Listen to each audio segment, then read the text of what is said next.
책을 읽는 당신이 별처럼 빛나길. 책방 별곡. 안녕하세요, 책별님들. 오늘은 오랜만에 주식책을 읽어드릴게요. 최근 코스피 3000선이 무너지고 제 주식도 바닥을 찍고 있는 바람에 멘탈이 많이 흔들리는데요. 그래도 마음을 다잡고 다시 열심히 주식 공부를 해보려고 합니다. 그럼 오늘 읽어드릴 책은 바로 2022 대한민국 주식시장 투자 트렌드입니다. 저자 유호현, 출판사 메이킹북스. 그럼 시작할게요. 첫 번째 테마, 스마트 시티 라이프. 오지, 인공지능 등의 혁신 기술은 이제 개인이나 가정을 넘어서는 더 거대한 생태계, 도시를 변화시키는 중이다. 2021년 CES를 통해 세계 6대 기술 테마로 선정된 스마트 시티가 바로 그것이다. 4차 산업혁명으로 통칭되는 여러 혁신 기술이 그렇듯 스마트 시티 역시 코로나가 그 발전을 재촉했다. 코로나가 아니었다면 스마트 시티 기술은 우리의 삶을 한층 쾌적하게 만드는 수단으로 급할 것 없이 점진적인 발전을 했을 것이다. 하지만 예기치 못한 전염병의 확산이란 재난 상황은 도시의 경보 기능과 예방 기능, 각종 효율적인 통제 기능을 신속하게 요구했고 이로 인한 스마트 시티 관련 기술의 발전이 촉진되었다. 스마트 시티라는 도시 공간의 기술적 고도화는 코로나로 가속화되긴 했지만 그동안 우리가 개별적으로 사용해온 혁신 기술들의 종합 선물 세트라고 보는 것이 보다 정확하다. 특히 한국은 스마트 시티 기술이 단순한 기술적 진화가 아닌 장시간의 메가 트렌드로 다른 나라들보다 빨리, 오래 자리 잡으며 새로운 노말의 기준을 제시하게 되리라 보인다. 그 이유로는 첫째, 부동산 시장의 차별적 성장에 따른 도심으로의 인구 집중 심화. 둘째, 사계절이 뚜렷한 기후와 지구 환경 오염 증가로 인한 다양한 자연재해 발생 가능성. 셋째, 지하철 대규모 쇼핑센터 등 지하 공간 활용 증대에 따른 도시 재난 규모의 대형화이다. 생각해야 할 투자 테마. 관련 기술들을 살펴보면 오지통신, 인공지능, 사물인터넷, 로봇 등 전도 유망한 사업들이 모두 스마트 시티와 밀접한 연관성을 지니고 있다. 아직 국내에서는 원격 의료가 도입되지 않았으며 스마트 시티도 이제 서서히 그 기능을 확대하는 단계이지만 발전의 속도는 날로 빨라질 것이다. 특히 오지나 인공지능은 스마트 시티 외의 여러 분야에서도 그 진가를 발휘하게 되리라 예상한다. 지난 5월 중국 정치국 회의에서 인구 고령화와 감소를 대비하기 위해 세자녀 출산을 허용하는 내용이 발표되었다. 2015년 한자녀 정책 폐기 6년 만에 다산장려 정책으로 돌아선 것이다. 인구의 고령화가 우리만의 고민은 아님을 상기시키는 소식이었다. 또한 스마트 시티는 일손이 부족해지는 미래를 예방하기 위해 가속화될 것이다. 스마트 시티의 발전을 통해 위에 언급된 혁신 기술 관련 투자 대상 테마 외에도 온라인 교육 전문 기업이나 빅데이터 관리, 분석 기업, 클라우드 컴퓨팅 관련 기업, 비대면 화상, 커뮤니케이션 서비스 제공 기업 등이 성장 기회를 얻으리라 기대해 본다.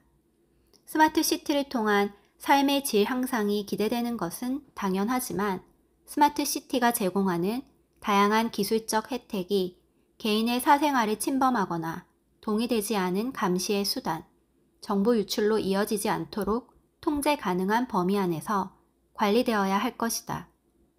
하버드 대학의 연구를 통해서도 CCTV를 통한 범죄 감소율이 적게는 7%에서 높게는 51%까지 나타나는 등 분명 공공의 혜택이 크지만 이를 악용한 개인의 자유에 대한 침해가 나타나지 않도록 사회적 공감대 형성과 견제가 이루어져야 한다.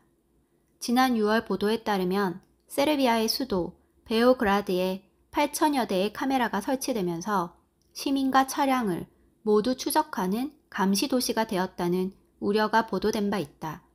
테러 방지라는 대의 명분이 있고 사회 안전망 구축이라는 명제가 전면에 등장하지만 스마트 시티는 기술의 올바른 활용과 시민의 동의가 동반되어야 함을 기억해야 한다. 두 번째 테마, 인플레이션 공포. 현재의 경제 회복 사이클을 정리해보면 코로나 발생, 경기 침체, 양적 완화, 저금리 통화량 증대, 경기 방어, 백신 개발, 경기 회복 기대감의 흐름으로 요약할 수 있다. 그런데 양적 완화와 통화량 증대가 경기 회복 기대감과 맞물리면서 수요의 회복을 재화의 가격 상승으로 이끌고 있는 것이다. 즉, 이제 기업들은 경기 회복에 따라 채용과 원자재 구매를 늘리기 시작했고, 다시 일자리를 얻고 돈을 벌기 시작한 사람들도 소비를 늘리면서 각종 재화의 수요 확대를 불러오고 있는 것이다. 그런데 시중에 돈이 많이 풀린 상황이다 보니 상대적으로 공급이 제한되어 있는 원자재 가격이 먼저 오르고, 이것이 물가 상승을 자극하는 흐름이 2021년 지금 우리가 목격한 물가 상승이다. 예를 들어 대표적인 원자재인 원유를 살펴보면 미국의 추가 경기 부양책 발표, 백신 공급, 중국의 원유 수요 증가 기대, 오이펙 석유 수출국 기구의 감산 등의 원인으로 가격이 꾸준히 상승했다. 구리 역시 코로나로 망가진 경제를 살리기 위한 미국의 재정 지출 공약과 중국의 제조 회복 움직임이 맞물려 가격이 급등하는 모습을 보였다.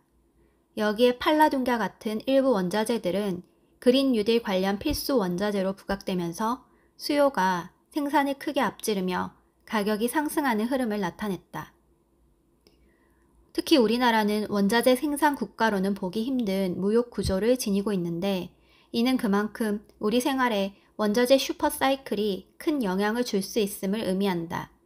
원자재 가격 상승이 수출 물가 상승으로 이어지면서 어느 정도의 상쇄 효과는 기대할 수 있겠지만, 당장의 생활 물가가 급격히 움직인다면 대다수의 국민들은 경제적 어려움에 빠질 확률이 높기 때문이다.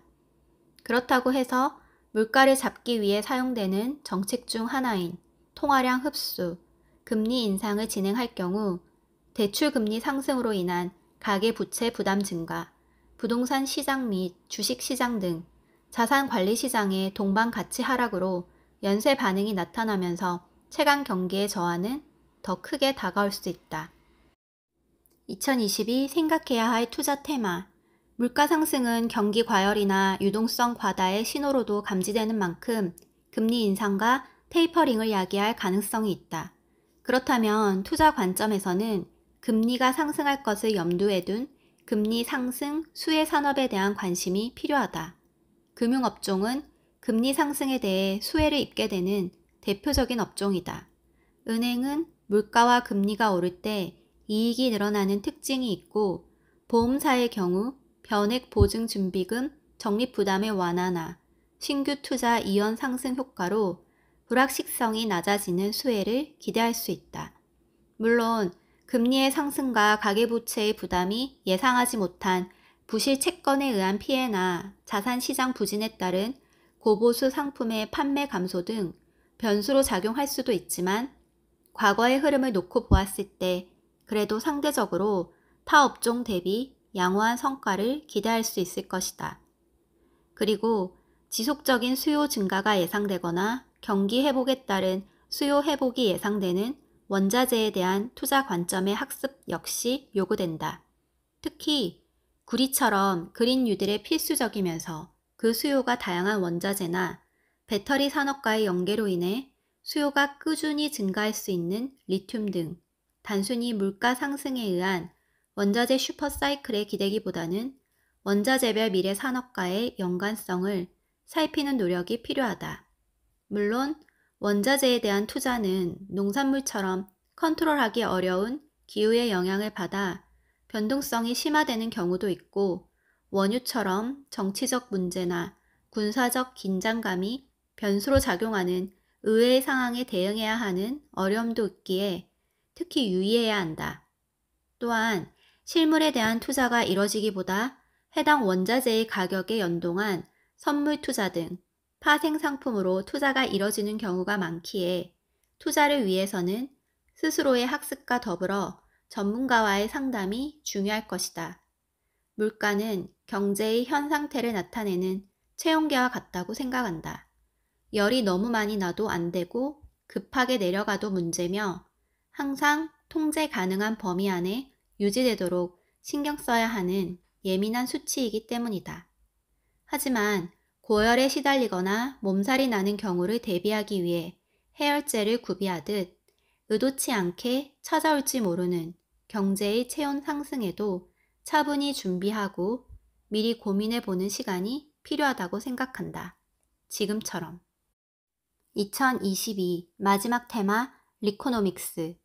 회복을 의미하는 리커버리와 경제를 의미하는 이코노믹스를 더해 리코노믹스라는 테마 타이틀을 정했을 때 가장 먼저 떠오른 것은 중국에서 사용했던 리코노믹스였다. 2013년 글로벌 IB인 바클레이즈가 사용한 이 용어는 중국의 리커창 총리 이름과 경제학을 의미하는 이코노믹스의 합성어로 당시 리 총리가 중국 경제를 위해 추진했던 정책을 의미한다.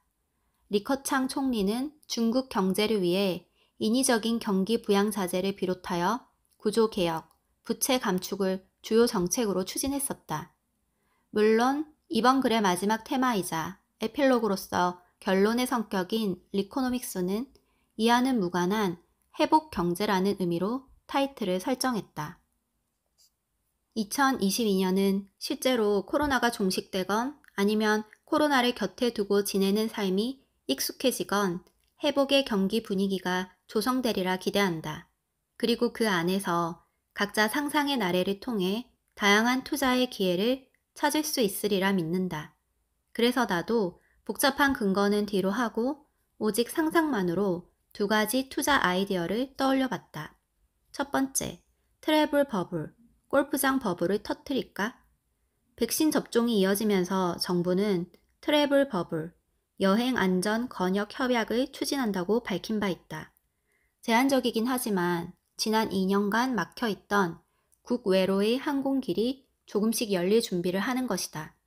백신 접종자와 신뢰도 높은 국가라는 상호 만족 조건이 부합해야 하지만 격리 의무가 면제된다는 것은 해외여행의 가능을 의미하고 이미 사이판 등 미국령 관광지에 단체 여행 가능성이 언급되고 있다. 많은 국가들이 관광산업의 국가 총생상의 상당 부분을 의지하고 있음을 알 수 있다.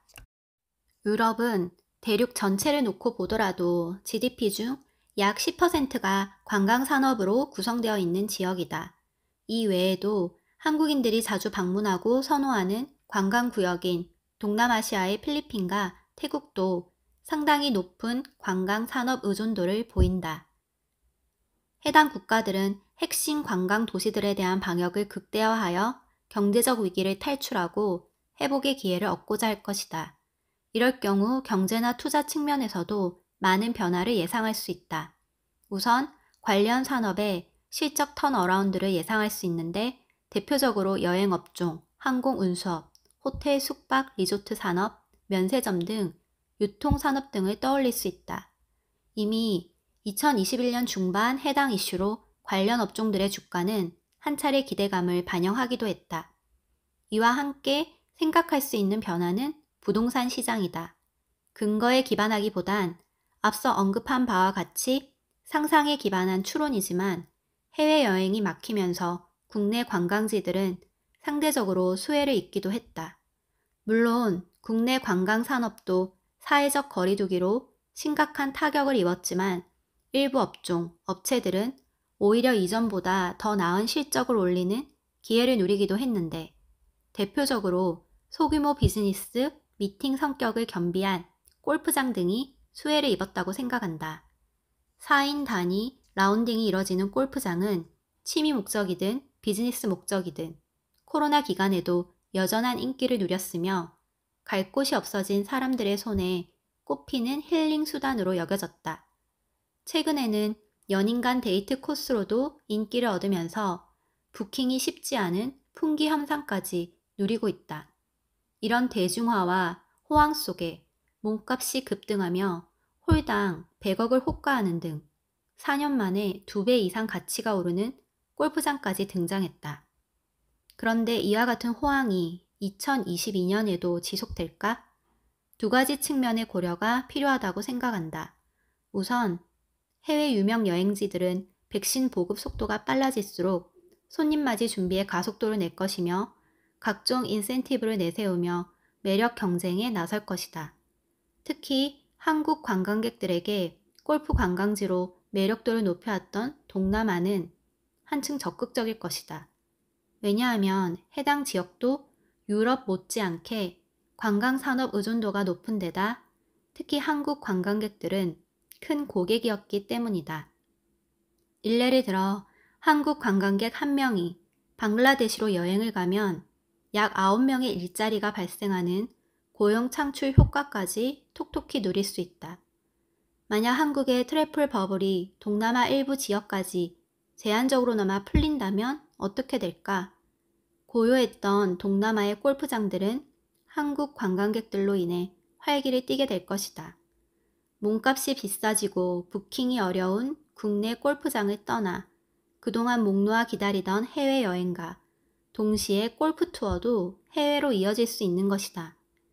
이럴 경우 동남아시아 관광지역의 골프장 몸값이 다시 높아지고 국내에 한껏 높아져 있는 골프장 가치가 주춤하지 않을까 하는 생각이 든다.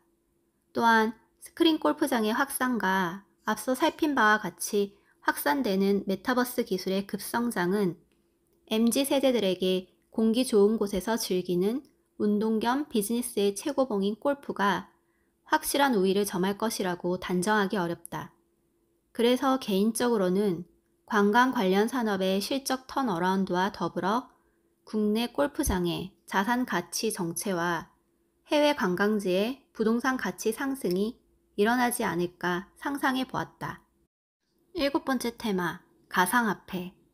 가상화폐는 혁신적인 장점을 다수 보유하고 있음에도 그에 못지않게 노출되어 있는 문제점들로 인해 금융자산이나 화폐로서 인정을 받지 못하는 실정이다.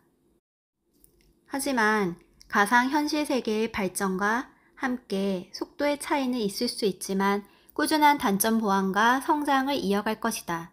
특히 메타버스로 대표되는 가상현실의 발전은 실제 화폐 못지않은 가상화폐의 시장 확대에 가장 크게 기여하는 파트너가 될 가능성이 높다. 일례로 소비의 주류로 떠오르고 있는 MZ세대들은 메타버스 플랫폼 속에서 생활하는 시간이 지속적으로 증가하고 있고 이들의 생활 패턴에 투자를 아끼지 않는 글로벌 기업들은 블록체인 기술에 적극적으로 진입하고 있다. 일례로 명품 기업 구찌는 메타버스 플랫폼인 러블록스에서 디지털 전용 가방을 약 470만 원에 판매했다.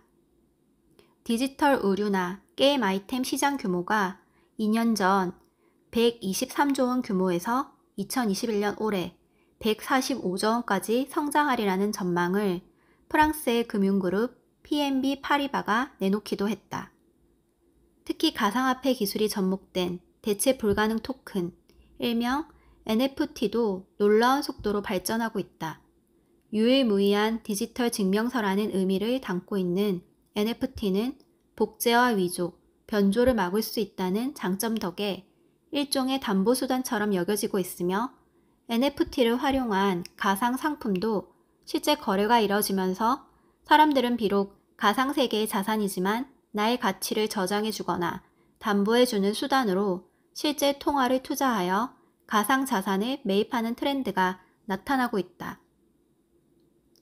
올해 기사에 보도된 바 있는 가상화폐 거래소의 엔터테인먼트 기업 지분 매입 사례도 있다. 국내 최대 규모 가상화폐 거래소인 업비트를 운영하는 두나무는 박진영 씨가 최대 주주로 있는 국내 연예기획사 JRP 엔터의 지분 약 2.5%를 360억이 넘는 거금을 투자해 매입하는 투자를 진행한 바 있다. 이는 가상화폐가 단순한 가치 저장이나 미래의 화폐 기능을 할 것이라는 기대를 넘어 컨텐츠와의 결합을 통한 독창적인 가치, 앞서 살펴본 NFT로 빠르게 성장할 것을 대비하는 포석이라고 생각한다. 이를 통해 연예인들, 아티스트들이 창출하는 컨텐츠는 블록체인 기술과 접목하여 대체 불가능한 증명서, 가치 보증 수단으로 성장할 것이며 노래 한 곡, 영상 하나가 수익 모델이 아닌 광범위한 가치 창출의 원소스 멀티밸류의 영역으로 진입하게 될 것이다. 이런 최근의 사례는 비록 설왕설래가 많은 상황이지만 가상화폐가 지닌 가격 변동성, 통제 불가능의 단점 등에도 불구하고 블록체인 기술을 통한 성장을 이어가고 있고 이어갈 것임을 예상하게 만드는 현재의 모습이다. 원고를 마무리할 무렵 재미있는 기사가 나왔다. 국내 편의점이나 커피 전문점에서도 가상화폐를 쓸 수 있게 된다는 뉴스였다. 결제 서비스 업체 다날은 자회사를 통해 비트코인에 한정되긴 하지만 비트코인을 페이코인으로 전환하여 결제까지 다루게 하는 서비스를 시작한다고 밝혔으며 이를 배달 시장까지 확대하기 위한 관련 업체 지분 투자도 실행함을 발표했다. 페이코인을 취급하는 브랜드는 CU, 세븐일레븐 등 주요 편의점은 물론이고 교보문고, 커피 전문점 할리스 등이며 현재 약 7만 개의 가맹점이 사용하고 있다.